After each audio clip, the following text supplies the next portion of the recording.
Woo! Welcome in, guys. Week 3 officially over. Was a little rough for me. I don't know how it was for all y'all. And by the way, as you can see, my co-host here, the cheese, Greasy Cheese, is not with us. He finally won a game, and then he couldn't show up for the pod. He's on a work meeting. Allegedly, has not been proven true nor false. So we'll just go with it. But week 3 was a little rough on the Choden one here. Starkiller 9, the gay guy, got me pretty hard. Which no pun intended. Looks like he beat me by about 13.68. It's pretty good math, guys. Right off the top of my head, right there. You should be impressed. And then we got the Cheese Man coming in ahead of old Doc's Bourbon and Cigars, 149 to 123. There will be no dead bags outside his house today with the Cheese Man's name on it. Then we got touchdown there, beating Cockapickle. That was a rough one. I don't know if you guys stayed up and watched the Monday night game. Uh, I was enjoying it. I played in 4 leagues and I lost in all 4 of them, so that was awesome. And I was just getting to enjoy some football and watch that game and not worry about what it came down to. I didn't care about anything. And then Dave Montgomery started scoring some points. Started scoring a lot of points. And ended up scoring 30.9 to be exact. And I started looking, and he was playing. He was playing against the Pickle, and Pickle was up quite a bit. And it came down to about a minute and a half left in the game. They threw a first down to my guy, Amon Ra. Got the first down. I thought they were going to salt the game away against the old Ravens, but they didn't. They handed the ball off to Dave Montgomery, and nobody decided to tackle him, and he ran it for about 30 yards for a touchdown. So it went from being just a nice night to enjoy some football to watching that happen against Cockapickle, and he lost his match, and now he's 0-3. We thought he's gonna be 1-2. Thought Jeff was gonna be 1-2. You know, the Pickle's coming back, and the damn Pickle just can't get over the hump. I don't know what it is. I don't know who he pissed off or what he does wrong in life. Like Chad said, maybe he throws trash out on the ground. I'm not really sure. I need to talk to him. It's probably a parenting issue. It's probably more on me than it is on him. But dadgummit, feel bad for the man. The worst part was touchdown there. No, it wasn't touchdown there in our family league. Frank lost on the same dadgum play to Tommy. So both my boys lost on the same play at the end of the night, at the end of the game. So I went from here to pretty much down there. It was pretty rough, guys. But we got the fondling midget lovers dumpster fire. He got revenge on the tongue boys who are now RIP which was pretty crazy. I believe he got hurt on a running play, which kind of sucks. I don't really want my number one receiver running the ball. I mean, it's good. You get points, little extra boost, you know what I mean? But kind of sucks that he went down on that instead of just catching like a bomb touchdown. He didn't do the right thing. If you're going to get hurt in the middle of the game, what do we always ask, guys? We ask for you to score a touchdown and then get hurt. But CD ended up with 0 points. So that's a pretty much a bummer. And then we've got, oh shoot, hold on, guys. Let me go back a week. I'm running solo here. I'm usually pretty good by myself, if you know what I mean, but a little rusty. Been married too long. We got Fricker the Roofer, the Woofer. He beat up old Blick. Blick is 1-2, so that's pretty crazy. He sucks. Fricker beat him 146 to 123. Man, he scored some points. I think he might have been Greasy. The Cheese Man was the highest on the week with a score of 149, and then we got Tulsa's number one Woofer at 146. And then, of course, the guy I played at 140, he had 145, Starkiller. Dadgummit, man. I hate that guy. He's so gay. But we'll move on to the standings here. We got the Choden one. I managed to hold on to first place. I'm 2-1. We've got 1, 2, 3, 4, 5, 6 guys all at 2-1. So it just comes down to the points there. I'm in the lead with 406. We got Gay Face 9 right behind me at 400 in second place. Third place is faggot major lover faggot midget lovers dumpster fire 397. We got Tulsa's number one Woofer at 380, who's the new guy, so we can't be letting that happen, guys. We got to get his ass kicked. I don't know who's playing in this week, but they better beat him. We got RIPCD, the aka the Tongue Boys at number 5. They've got 331 points wise. We got touchdown there. 313. We got the Cheese Man coming up, sneaking up, man. He is in first out of all the losers right now. He's got 387.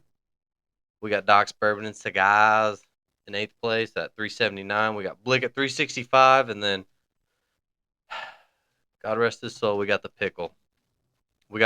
Who, by the way, he just put Ja'Marr Chase on the trade block, guys. So everybody needs to be looking at that and see what you can send for him.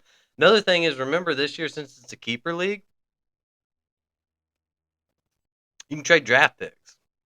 So you can trade your first for next year, your second, third. You can trade draft picks, which is, it's kind of one of those things. If you're buying in on this year and you're like, I'm going to win this year, we'll figure out next year when next year's here.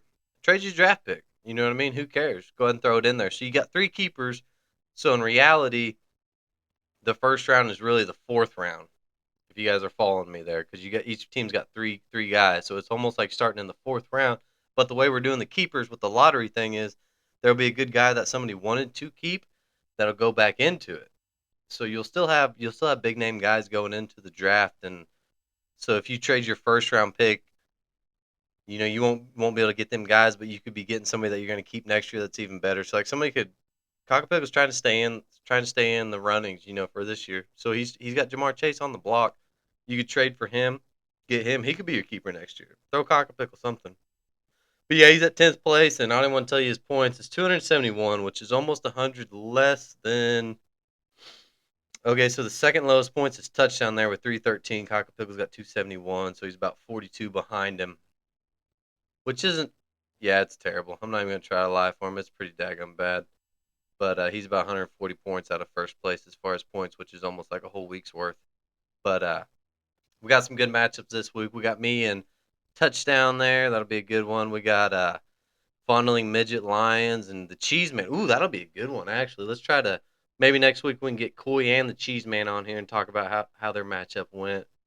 I don't know who I want to win that. If they could both tie at like 69 points and just both lose, that'd be pretty amazing. We got Tulsa's #1 Woofer going against Doc's Bourbon and Cigars. We got Gay Face 9 and the Tongue Boys going at it. And then we got Blick and the Pickle. So that'll be an exciting one. I don't know if you guys just seen coming through on the chat just a couple hours ago. I'm filming this Wednesday night. Pretty late. It's midnight. It's about my 18th Busch Light. I'm doing good. I don't even know who I am, where I am. My podcast room, which is also my basement's flooded because we've had too much daggum rain. I'm behind on work. Everything. It's going great, guys. But just had a trade go through. I went ahead and sent DK over for Genty, which DK's pretty much outscored Genty every week. But I don't know. I feel like I can throw Genty on the bench. Maybe I might even throw him in there and let him play. But I like him. If you watch him play, he's got the juice. He makes the moves. He's doing everything right. He's just not got the team really behind him.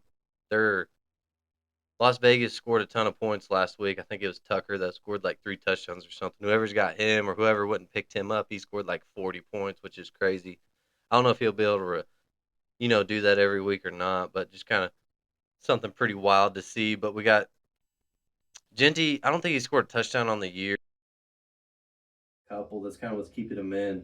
But I don't like Genty's.